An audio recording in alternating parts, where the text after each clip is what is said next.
கொஞ்சமாக எலும்பு இருந்துச்சுன்னா அதை வச்சு ஒரு எலும்பு குழம்பு எப்படி செய்யலான்னு சொல்லி பார்க்கலாம் வாங்க. இதுக்கு கொத்தின கறி வாங்கினோம்ல, அதில் உள்ள எலும்பை போட்டு ஒரு சிம்பிளாக ஒரு குழம்பு வச்சிடலாம். இப்போ ஒரு சட்டி எடுத்துருக்கிறேன், அதில் இந்த எலும்பை போட்டுக்கலாம்.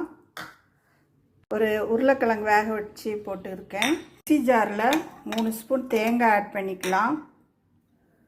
மிளகாத்தூள், தனியா, மஞ்சள் தூள் ஆட் பண்ணிக்கலாம். பெருஞ்சீரகம், ஜீரகம், பெப்பர் ஆட், 4 பல்லு பூண்டு ஆட் பண்ணிக்கலாம். கொஞ்சம் தண்ணி ஊற்றி மையை அரைச்சிட்டு வந்துடலாம். அரைச்ச தேங்காவை இதில் ஆட் பண்ணிடலாம்.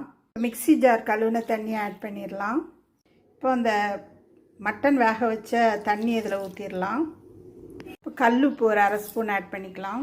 இப்போ அடுப்பில் வச்சு நல்லா மிக்ஸ் பண்ணி விட்டு நல்லா கொதிக்க விடலாம். ஒரு கடாய் வச்சு 1 ஸ்பூன் ஆயில் ஊற்றிக்கலாம். கடுகு உளுத்தப்பருப்பு ஆட் பண்ணி வெங்காயம் ஆட் பண்ணியிருக்கிறேன். கருவேப்பிலை ஆட் பண்ணி பொரிய விடலாம். கொதிச்சிருச்சு. இப்போ நம்ம தாளிச்சதை இதில் ஆட் பண்ணிடலாம். இப்போ நல்ல சிம்பிளான எலும்பு குழம்பு ரெடி ஆயிடுச்சு. செஞ்சு பார்த்துட்டு எப்படி இருக்குன்னு சொல்லுங்கள்.